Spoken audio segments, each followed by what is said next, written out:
التونسية الصحيفة الإلكترونية الأولى في تونس، مستقلة، إخبارية جامعة، تحيين في كل حين.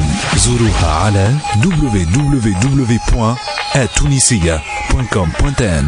التونسية، لتتمتع بالسبق. إعلامية للإخوة في الإعلام التونسي والأجنبي حول المستجدات الأخيرة التي حصلت في تونس، وفي تحديد في ولاية سليانة. هذه الأحداث كما تعلمون بدأ التصعيد إثر خلاف بين موظفين في ولاية سليانة، وهذا الشجار الذي حصل وخلاف بين الموظفين كان يمكن معالجته بأكثر من طريقة. كان يمكن اللجوء إلى القضاء أو أن يتم اتخاذ إجراءات إدارية بحسب الحادث أو المشكلة الذي حصل، ولكن فجأة وقع التصعيد، وقعت الدعوة إلى إضراب عام في الولاية وتنظيم مظاهرات احتجاجية. ومع ذلك تعاملت السلطات المحلية والمركزية بمرونة كبيرة، وتركت هذه التظاهرات أو هذه المظاهرات تعبر عن نفسها طالما التزمت السلوك المدني ولم تلجأ إلى العنف. ولكن بعد ذلك تحولت هذه المظاهرات إلى، أو جزء من هذه المظاهرات تحول إلى عنف وإلقاء حجارة واستهداف رموز الدولة وممتلكات المواطنين وأيضا مكتسبات الشعب في هذه الولاية.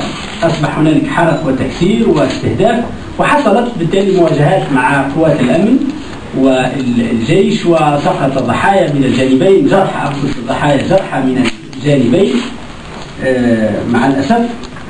والسؤال الذي يطرح نفسه، لماذا يقع المسارعة إلى التصعيد ثم المسارعة في التصعيد أيضا بعد معناها على إثر يعني حادث هو ليس كبير جدا، هو خلاف بين الموظفين كان يمكن معالجته بطريقة إدارية أو قضائية.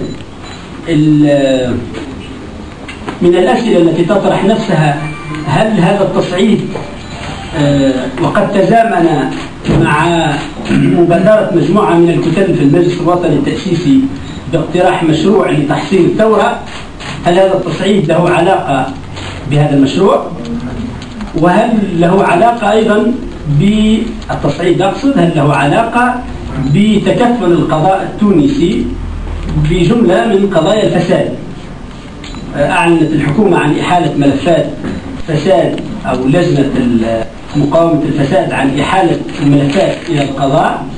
هل هذا التوقيت تزامن بين هذا التصعيد وهذه الإجراءات؟ هل له علاقة؟ هذه طبعا أسئلة تطرح نفسها وتحتاج إلى بحث وتحقيق، وربما الأيام القادمة ستكشف حقيقة العلاقة بين هذا وذاك. فعلا لأنه الدولة يعني حكومة الثورة والمرحلة التي تلتها الانتخابات تعاملت الحكومة بمرونة مع كل التحركات السلمية حتى التي لم تكن لها اعتماد قانوني. ولماذا إذن اللجوء إلى العنف والتكسير؟ لمصلحة من؟ هل لمصلحة أهل سليانة؟ قطعا لا. يعني لا يمكن أن يكون الذي يستهدف ممتلكات الدولة التونسية ورموزها ومؤسساتها وممتلكات أهل سليانة لا يمكن أن يكون محبا لتونس ولا يبحث عن خير ولاية سليانة. لأن التنمية أيضا والاستثمار، التنمية تحتاج إلى استثمار، والاستثمار يحتاج إلى سلم مدني واستقرار وهدوء، والتنمية مطلب مشروع. نحن نتفهم جيدا المطالب التنموية التي يعبر عنها مواطنون في أكثر من ولاية، ليست في سليانة فقط وإنما في ولايات كثيرة، لأنها ظلت محرومة لعقود من الزمن من نظام الفساد والاستبداد المخلوع. وهذه المطالب نعمل على الحكومة يجب أن تعمل على تحقيقها، ونحن جميعا كتونسيين بعد الثورة نعمل على النهضة ببلادنا وتحقيق التنمية وتحقيق الاستقرار وتحقيق الحياة السياسية الراقية التعددية وحماية الحريات. فلماذا إذا التكسير ونهب قبضات مالية مثلا أو مراكز أمن أو ولاية أو بلديات ومعتمديات؟ يعني لماذا هذا؟ لا بالتأكيد قطعا لا يمكن أن يكون الذي يرتكب الحرق والتكسير لا يمكن أن يكون يدافع عن أهل ولاية سليانة أو عن حقوقهم ومطالبهم المشروعة في التنمية. نحن حريصون على الحوار وندعو المواطنين وكل الناس وكل العقلاء في سليانة وفي غيرها للمساهمة في التهدئة، لأن تحقيق مطالب الناس تحتاج إلى هذا الهدوء وتحتاج إلى الحوار، ولدينا اتصالات بأغلب الأطراف ونجري معهم حوارات، وبإذن الله إذا معناه سننجح في الوصول إلى ذلك. أما الذين يتوهمون بأنهم سيأخذون شيء يسمونه الثورة المضادة أو الالتفاف على الثورة، فأنا أقول لهم يتوهمون لأن الشعب التونسي الذي أنجز ثورة سيحمي هذه الثورة وسيسير بهذه الثورة إلى تحقيق أهدافها. تونس ستنجح في تحقيق التنمية وفي تحقيق الاستقرار وفي تحقيق النظام السياسي الديمقراطي، أحب من أحب وكره من كره. سنصل إلى هذه النتيجة إن شاء الله رغم كل هذه الصعوبات، لأن الثورة لها شعب يحميها ولها شباب يتقد حيوية وسيحمي هذه الثورة من الذين يتوهمون بالثورة المضادة بين ظفرين. كذلك نحن كان لدينا اجتماع يوم أمس، اجتماع الترويكا يوم أمس، الأحزاب الائتلاف الثلاثي الحاكم، وأصدرنا بيان نشر في وسائل الإعلام، طبعا طلعتم عليه، فيه تعبير عن موقف جماعي لهذا الائتلاف الثلاثي، وكنا قد أصدرنا أيضا رزنامة حول رزنامة الحياة السياسية من هنا إلى الانتخابات، سأترك إلى أخي فتح العيادي رئيس مجلس شورى الحركة للحديث عنها، وبعد ذلك نتقبل أسئلتكم.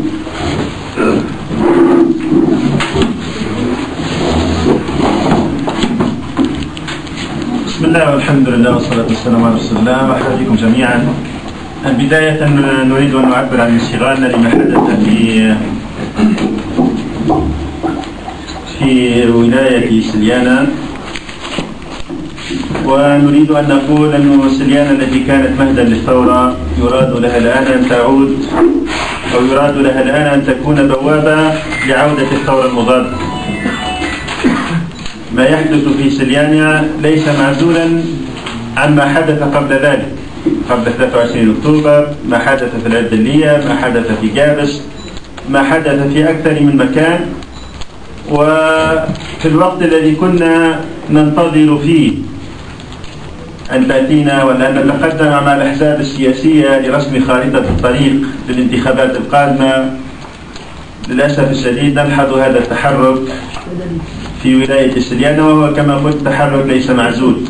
المطالب الاجتماعية مطالب مشروعة نقف إلى جانبها، نقف إلى مطالب كل شعبنا، ليس بالضرورة كان في سليانة، في كل مكان نقف إلى جانب هذه المطالب المشروعة، نقف إلى جانب التحركات أيضا السلمية، ولكننا لا يمكن أن نقبل بحال من الأحوال أن تكون هذه التحركات أو أن تدخل من باب العنف، فالعنف مدان ومرفوض. قلت إذا نحن في الفترة السابقة أردنا وأرادت حركة النهضة أن تتقدم بالحوار السياسي، ليس داخل الترويكا فقط وليس أيضا داخل المجلس الوطني التأسيسي، ولكننا كنا نجتهد أن نجمع كل الأطراف السياسية لنحدد مع بعضنا خريطة الطريق للانتخابات القادمة. نريد أن نسرع بعقد هذه الانتخابات حتى لا يقال بأننا نريد أن نبقى في كرسي، نحن نريد أن نعود من جديد لشعبنا وأن يقول كلمته في الانتخابات القادمة. يعني لذلك حرصنا على النجمة الأحزاب السياسية بمختلف أطرافها، كما قلت ليس بالضرورة الترويكا فقط. وكنا نؤمل أنه خلال هذا الأسبوع تحصل اجتماعات أيضا مهمة مع الأطراف السياسية، وكان المطروح هو أيضا كما أشار أخي عامر هو هذه خارطة الطريق. نحب نتقدموا ببلادنا ونريد أن نضع البلاد على طريق صحيح، أن نؤمن هذا الانتقال، هذه مسؤولياتنا السياسية بالأساس، أن نؤمن هذا الانتقال وهذا التحول، وأن يحصل هذا الانتقال وهذا التحول في ظروف مريحة. فكانت اجتماعات الأسبوع الفارط، الأسبوع القادم أيضا هناك اجتماعات في على هذا الطريق، ولم نستثني أحدا من الحوار. الأحزاب السياسية التي شاركتنا في 18 أكتوبر وفي ذاك الالتقاء التاريخي رحبنا بالحوار معها من جديد، ودعوناها إلى الحوار، ودعوناها أن نتفق. شنو هي المشكلة بين التوانسة الآن؟ ما هي المشكلة؟ المشكلة نحدد تاريخ الانتخابات، نحدد تاريخ الانتخابات. المشكلة نسرع بإنجاز الدستور، نسرع بإنجاز الدستور.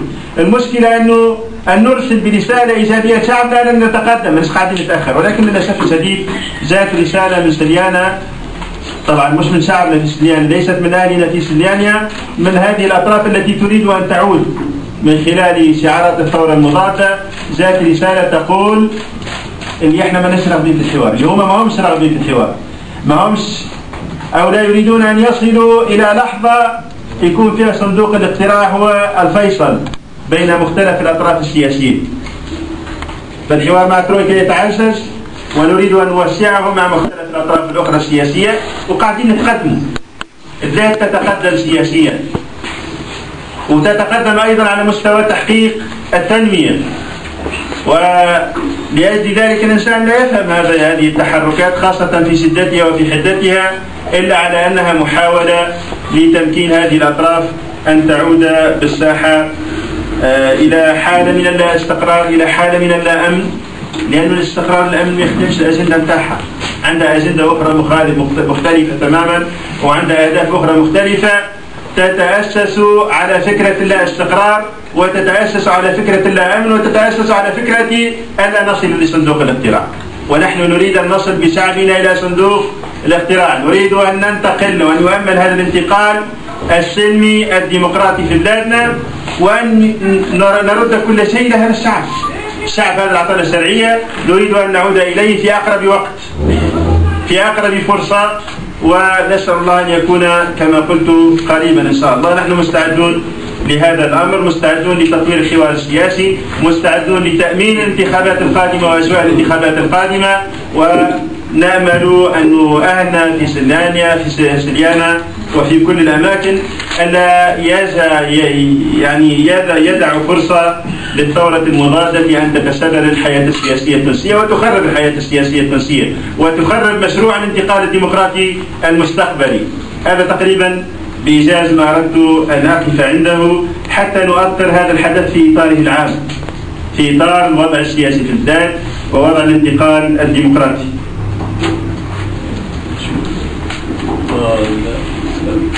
الأخوة الصحفيين مرحبا بكم. عبد الرؤوف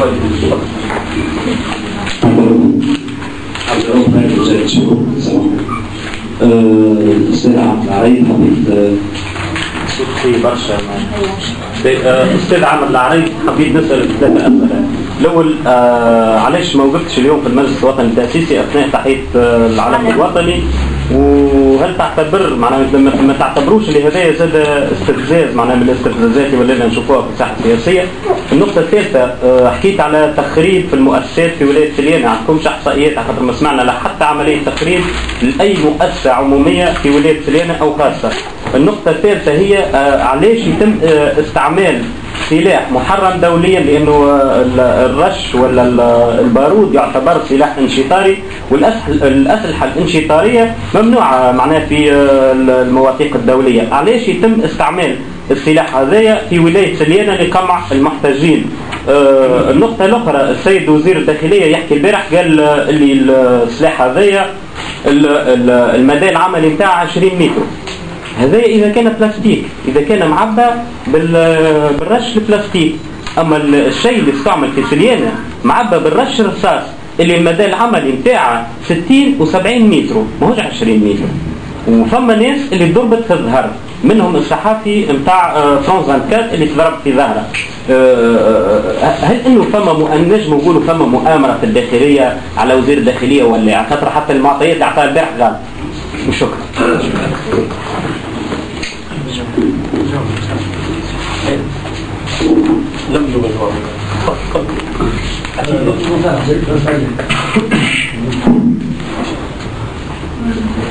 أنا عيت الحكاية عام يتعلق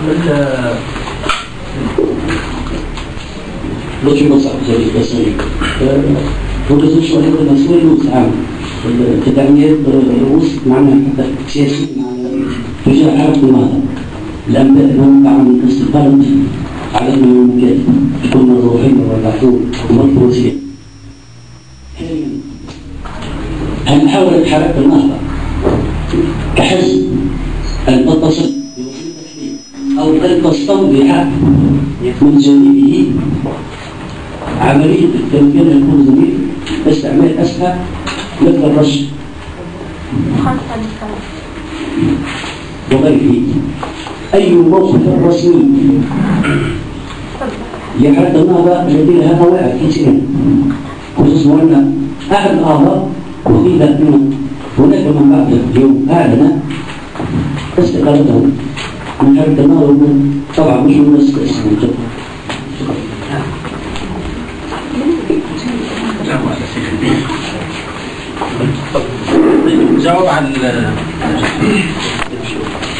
جواب على الأسئلة. بالنسبة هنالك نحن ليس لدينا إحصائيات دقيقة فيما وقع، لأن هذا تقوم به الحكومة ووزارة الداخلية، لكن هنالك مراكز أمن وقع حرقها يوم أمس واليوم، هنالك بلدية أيضا وقع حرقها، هنالك أكثر من مكتب قباضة مالية وقع نهبه ونهب محتوياته، هنالك معتمدية إحدى المعتمديات وقع حرقها ونهبها، وهنالك أيضا الاتحاد الجهوي للتضامن الذي يمثل الإطار الجهوي للتدخل في الحالات الطارئة مثل الثلوج أو غيرها، وقع نهبه ثم حرقه يوم أمس. هذه جزء مما حصل، وهذا لا أعتقد أن كل هذا الذي حصل لا أعتقد أن له علاقة بمطالب التنمية. مطالب التنمية هي مطالب مشروعة، والحرق عمل غير مشروع ضد التنمية وضد أهل سليانة، ولا يمكن أن يكون من مطالب سليانة. أهل سليانة حوالي 275 ألف مواطن، لا يمكن أن يكون الذين مارسوا الحرق والتكسير لا يعبرون على أهل سليانة بالتأكيد. فيما يتعلق ب معناها السلاح المواجهات التي حصلت، كانت وزارة الداخلية قد شرحت هذا الأمر وقالت أنه لتجنب سقوط ضحايا اضطرت الأجهزة الأمنية دفاعا عن مقرات السيادة وعن ممتلكات المواطنين إلى استعمال هذه الأسلحة التي تؤدي إلى جروح ولا تؤدي إلى القتل. بالتأكيد في كل مواجهات بين أجهزة أمن ومتظاهرين، إذا وقع تجاوز التعبير السلمي وحصلت مواجهات ستكون هنالك ضحايا، وهنالك ضحايا من الجانبين، هناك جرحى من الجانبين من الأمن ومن المتظاهرين، ونحن من الذين قالوا بضرورة التحقيق والبحث لتحديد المسؤوليات، لماذا وقع هذا الحرق ولماذا وقعت هذا العدد من الجرحى ولماذا وقع هذا التكسير. فيما يتعلق بالاستقالات لا وجود لهذه الاستقالات.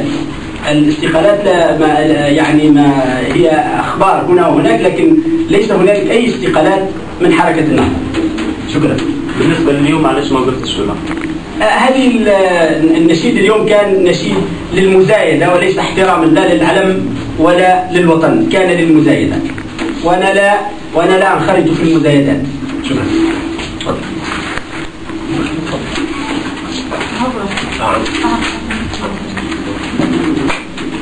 نجيب من قناة الجنوبية.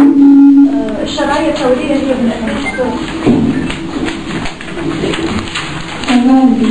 مديحة جميل من قناة الجنوبية. الشرعية الثورية هي بالأساس شرعية شعبية. أنت حكيت على رفع الاعتداء على رموز الدولة، كيف نجم تسميها رموز الدولة اللي تم الاعتداء عليها، خاصة أنه أبناء سليانة طالبوا بإسقاط والد سليانة، وبعد ما صرح السيد حماد الجبالي وقال على جثتي تتم إقالة هذا الوالي، هذا تعتبر أنه ذلك استفزاز للشعب التونسي وتعدي على الشرعية الشعبية. نعم. سنة ماشي محضر الجمهورية. باش نبدا من كم الدليل يعني انه السي حماد الجبيدي يقول يعني ما عادش فما كلمه ديجاج، ويقول انه من المستحيل انه يخرج الوالي هذا، وكان لازم نخرج انا قبله. هذا استفزاز كبير لهذه السريانه. ثاني حاجه انه نعرفوا كنا انه القانون عدد 4 يقول انه فما تدرج في استعمال العنف، يعني انه يخرج وزاره الداخليه ويقولوا تعالى انه فين الغاز المسيل للدموع، هذه ماهيش تعالى باش نستعمل الرش او حاجه يستعمل في التقييم، ما يستعملش في الوجه. احنا لينا انه برشا حالات تسجلت في سريانه يعني اصابات يعني على مستوى العين. نعرفوا انه الرش كي يدخل في العين ينقض ديريكت العين، يدخل ديريكت الحدقه بتاع العين وينقض العينين هذيك مما يؤدي الى فقدان البصر. يعني كراش انه كان من اصل التفادي انه احنا نوصل للحاله دي. فيما يتعلق بالشرعية، طبعا مؤسسات الدولة الحالية هي مؤسسات منتخبة بإرادة شعبية حرة، لا أحد يستطيع أن يقول غير ذلك. في انتخابات حرة شهد العالم بنزاهتها، وبالتالي لا يمكن تغيير مؤسسات يعني المجلس الوطني التأسيسي مثلا أو الحكومة أو غيرها إلا بانتخابات حرة نزيهة. والذي يعني يريد إحداث أي تغيير عليه أن يتوجه إلى الشعب ببرنامجه، وأن يستعد للانتخابات التشريعية والرئاسية القادمة والتي لن تكون بعيدة، وأن إذا معناه أن يتوجه إلى الشعب، فإذا اختار الشعب فتلك هي الديمقراطية. أما استعمال أدوات العنف والحرق والتكسير لتغيير معناها المؤسسات الشرعية التي انتخبها الشعب، فهذا عمل ضد الشرعية الثورية وضد الشرعية الانتخابية وضد كل أنواع الشرعية. لا يمكن بالتالي إقالة الوالي باستعمال أدوات العنف والتكسير، وهذه هي الرسالة التي أراد أن يوجهها رئيس الحكومة في تصريحه. أراد أن يوجه التصريح إلى الجميع بأن المؤسسات الشرعية هي تعبر عن الشعب لأنها جاءت بإرادة شعبية حرة. فيما يتعلق بالأسئلة الأخرى كنت أجبت عنها قبل ذلك. تفضل. الوالي يتم تعيينه وليس انتخابه. تعيينه من حكومة انتخبها المجلس الوطني التأسيسي، أي من سلطة شرعية ومن تقع عنها من شرعيا. نعم.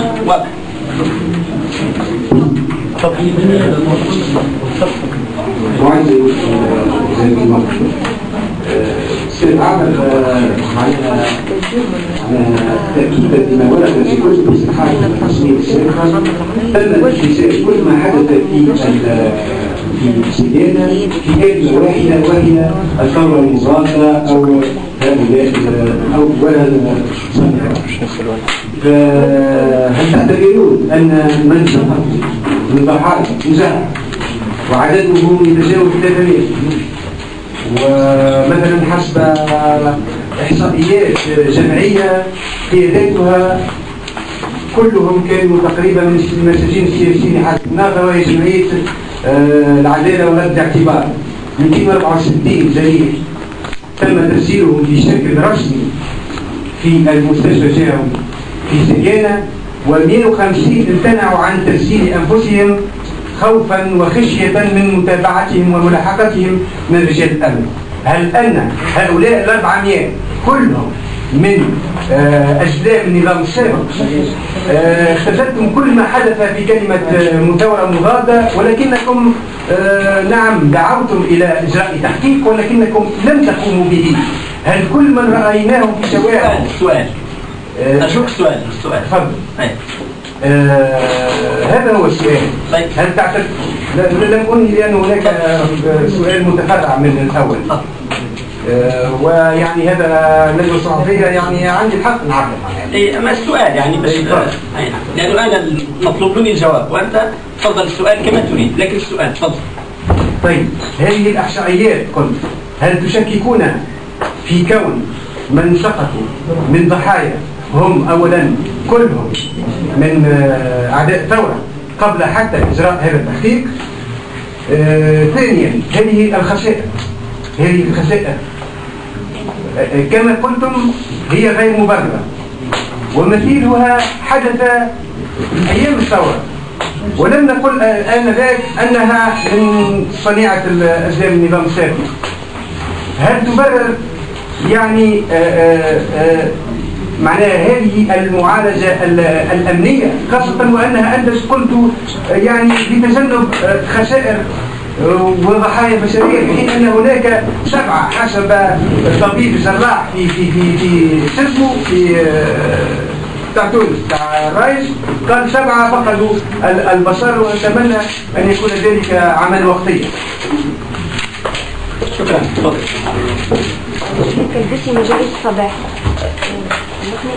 سؤالي يتعلق في بداية الندوة الصحفية ذكر في عام العراير انه الاحداث العنف اللي صارت في فيينا تتزامن مع الاعلان عن مشروع تحسين الثورة، بينما البارح في تصريح وزير الداخلية قال اللي الاحداث هذه وراها ناس، وذكر بالاسم سيد شكري بالعيد عن الجبهة الشعبية.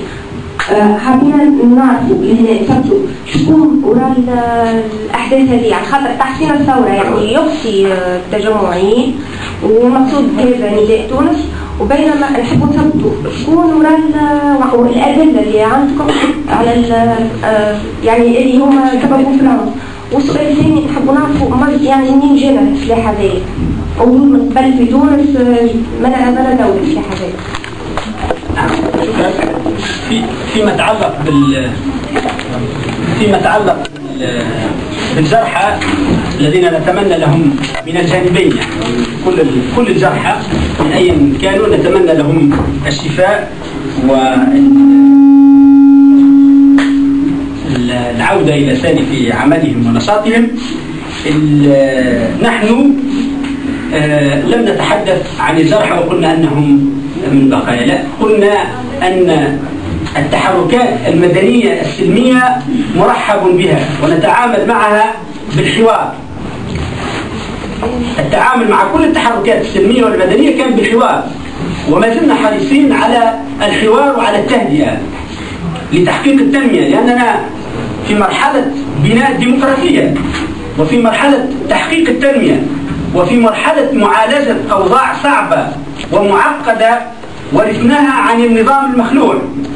وبالتالي نحن نحتاج إلى الحوار والتعاون، والاحتجاج أيضا حق مشروع. كل أنواع الاحتجاج طالما التزم بالأسلوب المدني والسلمي لا حظر عليه، ويمكن أن نتعامل معه بالحوار. الذي نرفضه رفضناه، وأجدد رفضنا له، هو أي انزلاق نحو العنف ونحو الحرق والتكسير، لأنه هذا مضاد للثورة أيا كان الذين يقف وراءه، يرفع شعارات ثورية ولا يرفع شعارات تابعة للنظام القديم. كل واحد الذي يمارس الحرق والتكسير ضد مصلحة الثورة وضد مصلحة البلاد وضد مصلحة الولاية التي يقع فيها الحرق، ضد مصلحة المواطنين، هو يشتغل في أجندة خارج عن مصلحة تونس وعن مصلحة تلك الولاية عندما يمارس حرق وتكسير. لأننا لسنا في مرحلة الثورة، التونسيون أنجزوا ثورتهم، والآن نحن في مرحلة البناء، بناء الديمقراطية كما قلت، وبناء التنمية، وبناء البلاد على أسس جديدة فيها التعددية، فيها احترام لحقوق الإنسان، فيها احترام لحق التظاهر ولحق الاحتجاج. ولكن الوسائل المعتمدة هي وسائل مدنية وسلمية، وتقابلها الدولة بالحوار وبالتهدئة وبالتفاهم وبالإنجاز وتحقيق المطالب. شكرا. لنا السويسي من القناة الجنوبية. منذ اندلاع الثورة اليوم قامت عدة تحركات واحتجاجات ضد العديد من الولايات في كافة الجهات في تونس، ولكن الحكومة محمد الشبيلي ما اتخذش موقف ثابت ما اتخذ المرة هذه. هل نعود إلى صلة القرابة اللي بينه وبين والي سيانا؟ أو ثانيا ذكر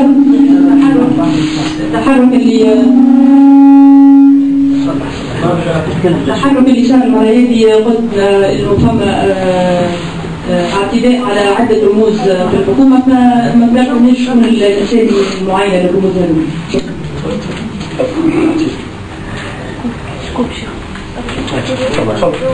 ما جاوبتنيش منجز حلالي مسجد الشرق الأوسط. وجهتم اتهامات المعارضة بالوقوف جزء كبير من الأحداث اللي صارت في سوريا، وبعض التقارير العالمية ذكرت نداء تونس باسم الجبهة الشعبية، وقالت أنه ثم حتى أطراف وافدة على الولاية التي مناشدت في العملية دي. هل هناك أدلة يعني دامغة على هذه الاتهامات دي؟ أو باعتبار أن المعارضة هي تقود الاحتجاجات الموجودة، فليش قنوات الحوار مع المعارضة هي مش معنى هذه الأمور تتجاوز المرحلة الصعبة؟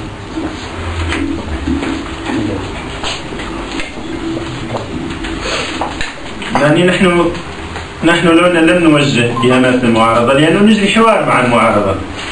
بتحدث عن المعارضة في المجلس الوطني التأسيسي وعلى الأحزاب الأخرى، وقلت منذ البداية أن شركائنا في تجربة العمل السياسي المشترك قبل حتى الثورة لا نزالوا في حوار معهم وسيتواصل هذا الحوار، ولكن أنا أريد أن تكون الذاكرة حية شوية، يعني ذاكرتنا حية شوية حول الأحداث الأخيرة. الخطاب السياسي الآن في تونس خطاب سياسي مشحون كثيرا بالعنف، مشحون بالحديث عن الثورة الثانية عند بعض الأطراف، مشحون بالحديث على إسقاط الحكومة، مشحون بعبارات كثيرة نسمعها ولا يكاد يمر يوم تقريبا إلا ونقرأها في جريدة ونستمع إليها في إذاعة من الإذاعات. فهؤلاء بعض هؤلاء كما قلت وليست هي المعارضة كما شرت. المعارضة عندنا حوار سياسي واضح ونريد أن نتقدم بهذا الحوار السياسي إلى الأمام، ولكن هناك بعض الأطراف لا ترى لها مصلحة في المسار الديمقراطي، هي تبحث على ثورة جديدة.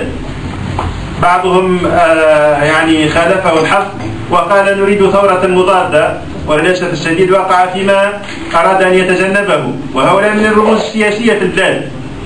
أراد أن يتحدث عن ثورة جديدة فقال ثورة مضادة. هؤلاء قلت لا يرون في المسار الانتقالي وفي تقدمه مصلحة لهم، يرون في أن يستعيدوا التاريخ. جاءت ثورة ولم تكن لهم مشاركة مهمة في هذه الثورة، جاءت بعد ذلك انتخابات ولم يجدوا أنفسهم في هذه الانتخابات، جاءت بعد ذلك أحداث 23 أكتوبر ووجدوا أنفسهم أيضا خارج الساحة السياسية التونسية. هؤلاء يريدون أن يستعيدوا دورا ظني أنه قد تجاوزه التاريخ، ولأجل ذلك نحن نؤكد من جديد حاجة البلاد للحوار السياسي، ونحن مستعدون للحوار السياسي مع الأطراف الجادة، مع الأطراف التي تريد أن تؤسس حالة جديدة في بلادنا، تحول ديمقراطي صحيح في بلادنا، التي تؤسس للدولة المدنية، التي تؤسس لدولة القانون. هذا الذي نريد، ونريد أن ندفع بالأوضاع إلى الأمام، أن نتقدم سياسيا. وكما قلت حركة النهضة ترحب بهذا الحوار، بل تقود هذا الحوار وتقوده مع الترويكا وتقوده مع مختلف الأطراف السياسية. فلا شك أنه كما قلت يعني بعض الأطراف لا ترى لها مصلحة في هذا المسار، وهي تريد أن تعوق هذا المسار وتعطل هذا المسار. ولكن كما قلت التاريخ والشعب التونسي قال كلمته، وهو سيمضي إلى تحقيق ثورته، إلى تحقيق أهدافها، إلى ترسيخ هذا المسار الانتقالي. ودعوتنا لأهلنا في سليانة ألا تكون سليانة مهد الثورة، ألا تكون بوابة عودة الثورة المضادة.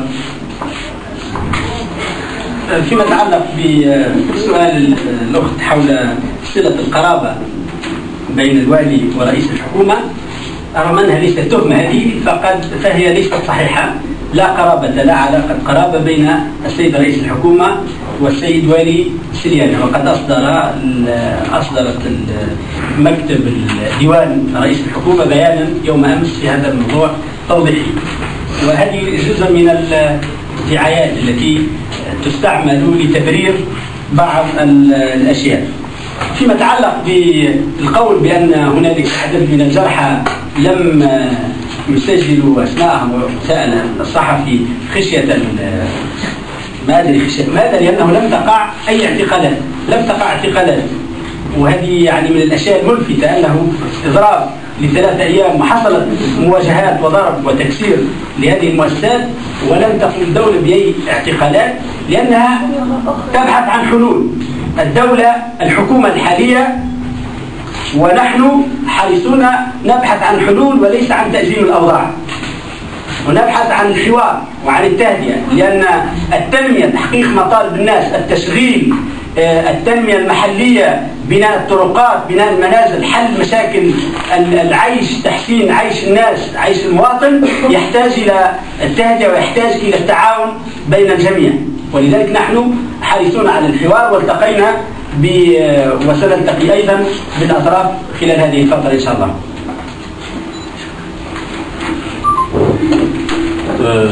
حبيت نسأل أولا، هل إنه كفاءة الوالي المعين في سليانة تستحق معناها الضحايا، عدد الضحايا الكبير اللي سقط، والتعنت نتاع الحكومة والتمسك بالوالي هذايا؟ النقطة الثانية قلتوا لي أنتم تتحاوروا مع مختلف الأطراف تويكا في سليانة، ما عرفتش شكون هم الأطراف. إذا كان اتحاد الشغل قاطع الحوار لأنه فرضت عليه أنه يجلس مع الوالي هذايا، السيد صاحبي عتيق رئيس الكتلة نتاع حركة النهضة في المجلس الوطني التأسيسي يتهم الحزب الجمهوري وبعض الأطراف في المعارضة انهم متوافقين مع الفاسدين في سليانة. ما عرفتش شكون الأطراف اللي قاعدين تتحاوروا معهم تويك، كان توضحوا لي.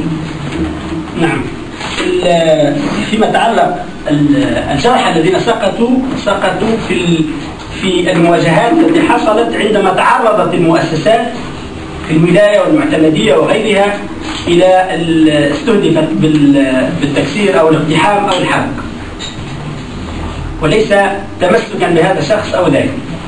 لا حظر على الآراء، يمكن أن يعبر أي مواطن عن رفضه لهذا المسؤول أو ذاك، هذا من حقه. أما أن يلجأ إلى الضرب بالحجارة والتكسير والحرق فهذا مرفوض. كل تعبير عن وجهة نظر مهما كان هذا الرأي طالما التزمت الأسلوب المدني فهي لا حظر عليها ولا منع لها، مرحب بها. فيما يتعلق بالحوار، نحن هناك حوار مع المركزية النقابية. قبل قليل كان هنالك لقاء بين رئيس الحكومة والأمين العام للاتحاد العام التونسي للشغل، وبالأمس كانت هنالك اتصالات أيضا بيننا وبين الاتحاد، وهذا جزء من الحوار. وأيضا لدينا اتصالات ببقية الشركاء في الأحزاب السياسية، وبالأمس كما قلت كان هنالك استماع أيضا للتنسيقية العليا للترويكا. شكرا. الأسئلة الأخرانية. نعم، رغم التوضيح أو به حركة النهضة وبه نحن به من لازم حتى تمشي سليانة، حتى الزملاء يمشيوا. أنا كنت غلط. مدينة سليانة لم يقع فيها ولا حرق ولا تكسير حتى